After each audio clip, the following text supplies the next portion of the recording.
L'histoire de l'humanité recèle de nombreux mystères non résolus. Ces mystères non résolus ont beaucoup fait parler d'eux. Pourtant, aujourd'hui, personne n'a trouvé de réponse. Voici une nouvelle histoire insolite et non résolue. L'affaire du col Dyatlov Pass. Nous sommes en 1959 et en ce début d'année, un groupe de randonneurs expérimentés se forme pour voyager à travers le nord de l'Oural dans le but d'atteindre Otourten, une montagne située dans le nord de l'Oural. Le groupe, mené par Igor Dyatlov, se compose de 7 hommes et 2 femmes, la plupart étudiants ou diplômés de l'Institut Polytechnique de l'Oural. Ils sont tous expérimentés en matière de longues expéditions de ski de fond et de ski alpin. Le 31 janvier, le groupe atteint une région de haute terre et commence à se préparer pour la montée. Ils déposent des vivres excédentaires et des équipements dans une vallée boisée pour le voyage de retour. Le lendemain, le 1er février, les randonneurs commencent à traverser le col. Ils pensent probablement camper la nuit suivante de l'autre côté, mais en raison des conditions météorologiques qui se détériorent, du blizzard et de la faible visibilité, ils s'égarent et dévient vers l'ouest. Se rendant compte de leur erreur, ils décident de s'arrêter et de camper sur le flanc de la montagne. Ils sont à 10 km d'Otourten et y installent leur campement pour y prendre le repas et se préparer à une bonne nuit de sommeil malgré ce froid glacial avoisinant les moins 25 degrés.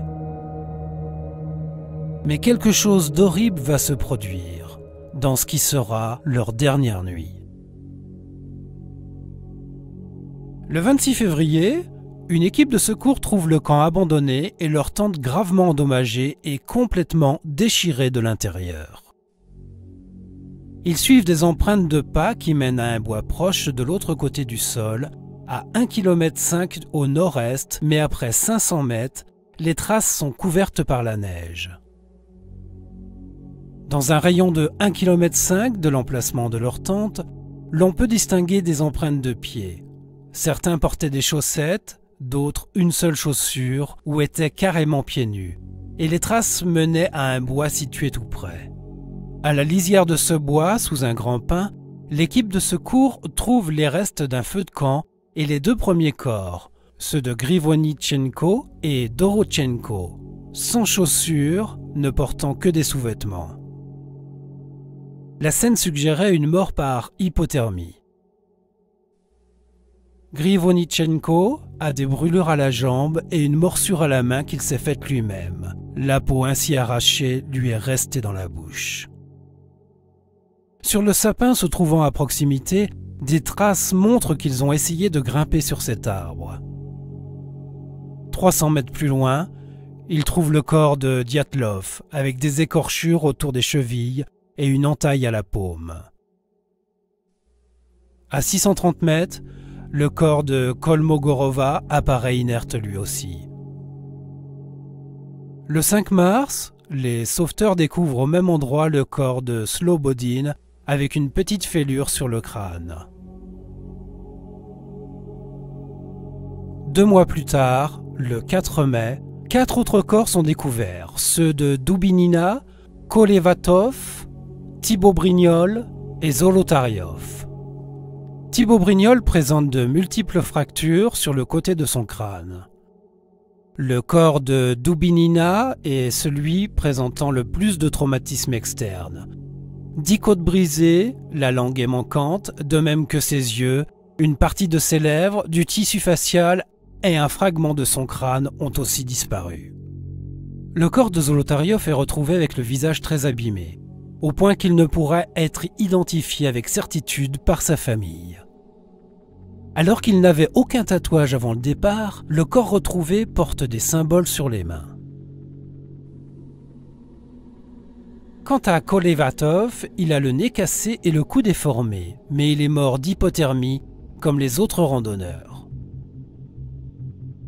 Les 4 victimes retrouvées tardivement ont fait l'objet d'une expertise physico-technique qui a révélé que les habits de 2 d'entre elles présentaient des niveaux élevés de radiation dus, selon les experts à l'époque, à de la poussière radioactive tombée de l'atmosphère ou à la manipulation de substances radioactives sur leur lieu de travail.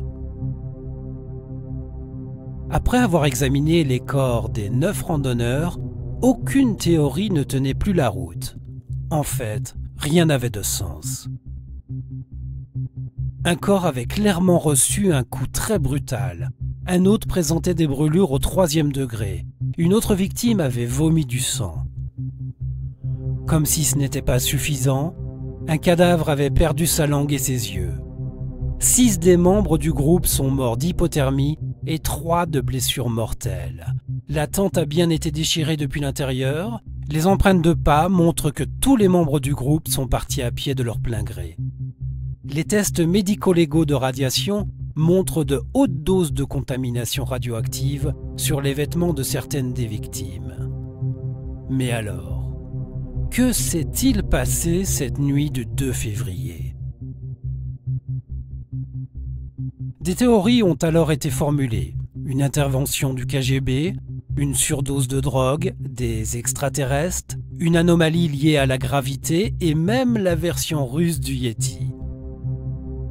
Un documentariste a récemment suggéré une nouvelle théorie bien réelle, les infrasons. Le vent, mêlé à la topographie des lieux, crée des ondes sonores à peine perceptibles par l'oreille humaine.